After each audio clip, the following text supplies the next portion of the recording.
This company just got a contract to grow wild strawberries on board the International Space Station. And that company is, of course, Redwire.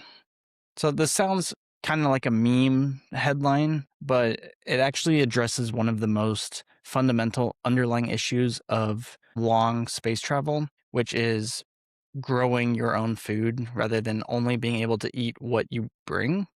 So Redwire, working with Astrobiome Space, is trying to solve this issue and do some research. So let's jump into it. On this channel, I talk about the businesses behind the stock ticker that you're buying so that you get a full picture understanding of what you're putting your money into. So consider subscribing if that's interesting to you, and feel free to leave a comment on what stock you want me to talk about next. So let's look at this article. On June 4th, Redwire received a contract from Astrobiome Space, which is a biotech company from Luxembourg, and the mission will use Redwire's greenhouse system on board the ISS.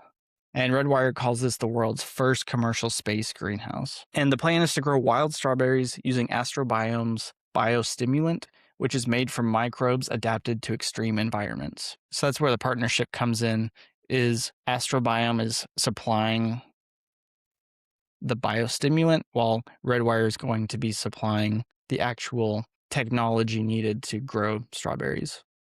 So this isn't NASA doing an experiment for fun or for research. This is a real customer paying a commercial company to run an orbital agriculture experiment. So why strawberries?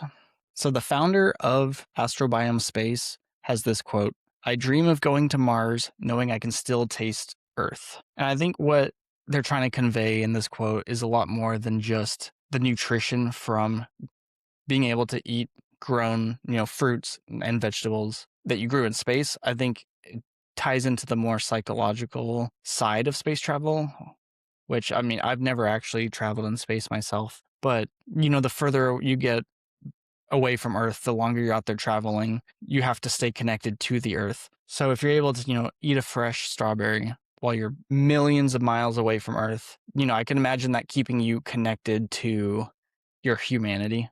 So strawberries are nutritionally and emotionally powerful. And plus, if you can grow strawberries in orbit, it becomes a symbol of moving from survival foods to actually being able to have livable space habitats. So space food today is mostly about calories, whereas strawberries kind of bring back a quality of life to the foods. And Redwire says that Astrobiome's biostimulant will improve the resilience and the nutrient density.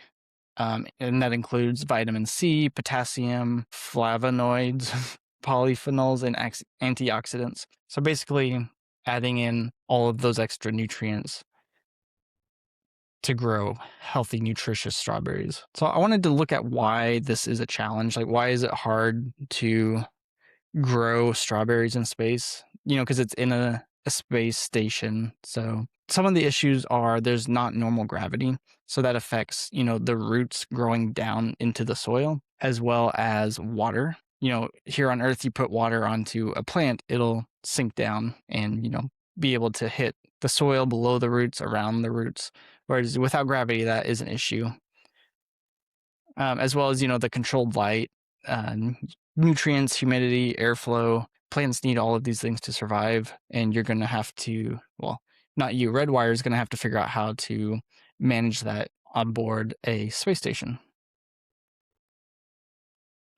Fresh produce will spoil and resupply missions are expensive. So if the astronauts on the space station are able to grow their own fresh produce, obviously that will be a really cool thing, really good thing. And then if we ever want to do Mars missions, you can't rely on regular restocks from Earth. That's too far. So that'll be vital once we're doing those. If you've seen The Martian, you know how important the potatoes are. So this is the step towards the potatoes. So I just wanted to look at the greenhouse itself real quick to give you a picture of, kind of what it looks like. So here's a diagram. I'm not going to go through every part of it, but I wanted to at least explain what the PONS module is, and that is Passive Orbital Nutrient Delivery System.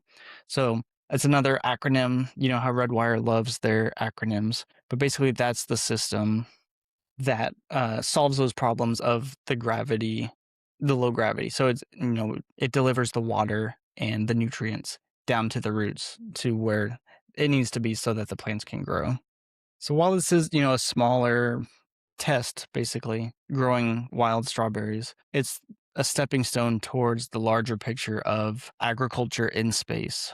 The founder of Astrobiome Space says the first strawberry grown in space will be tiny, but its flavor will carry the whole story of the forest and the turning seasons. It sounds a little cheesy, but I mean, that's cool to think about, growing a plant that's native to Earth, outside of Earth. So they're going to begin testing these plants on Earth here in June. So this month with, the biostimulant in the greenhouse. Just make sure it works here first, and then launch it to the International Space Station at a later date. They haven't announced the date just yet. And another thing to consider is they did not announce, what they're making from this deal. So this might be more of a proof of concept contract. So I wouldn't expect any high revenue, but if, this succeeds, that opens an entirely new pathway of revenue, and it reinforces Redwire as that infrastructure layer of space and the agricultural layer.